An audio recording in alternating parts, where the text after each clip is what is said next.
Between 1942 and 1945, Nazi Germany conducted grisly medical experiments on tens of thousands of camp prisoners, high altitude, freezing, infectious diseases.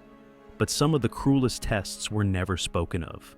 They were buried in secrecy, hidden from the world.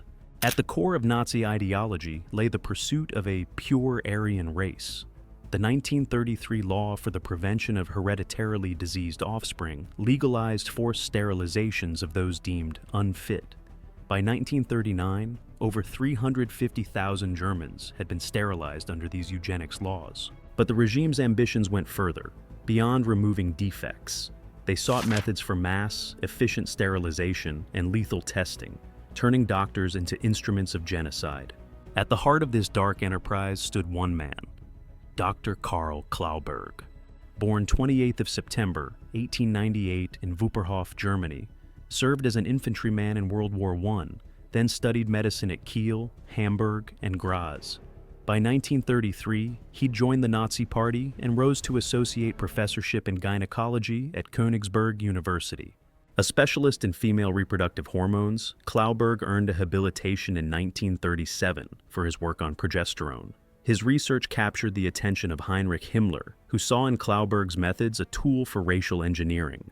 Under the Nuremberg Laws, 1935, marriage between Jews, Roma, and Aryans was banned. Sterilization became ideological policy. Clauberg convinced Himmler that injectable non-surgical sterilization could be done en masse, cheaper and faster than sterilization by surgery.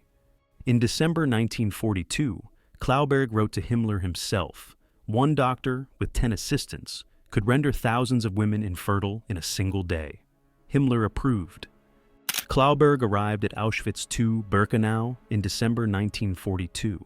He commandeered Block 10, formerly a maternity ward, transforming it into his Institute for Fertility Research.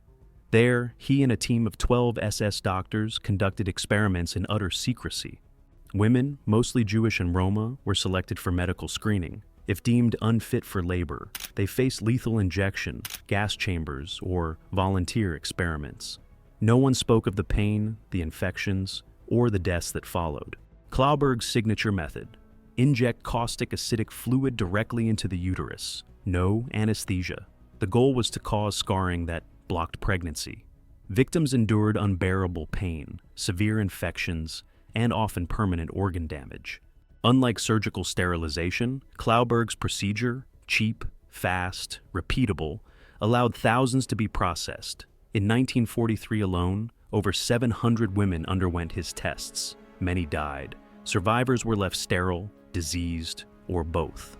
Himmler was impressed. In early 1944, SS leaders proposed expanding Clauberg's methods to other camps: Dachau, Bergen-Belsen, Ravensbrück. But as the war turned, secrecy grew paramount. Evidence had to vanish. Clauberg himself was moved to Ravensbrück in January 1945.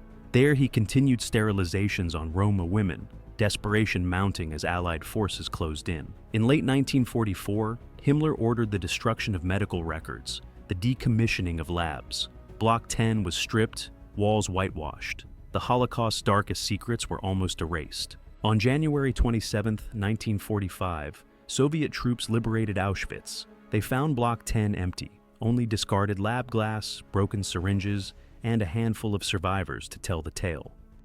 Captured by the Red Army, in June 1945 at Ravensbrück, Clauberg was tried in 1948 and sentenced to 25 years.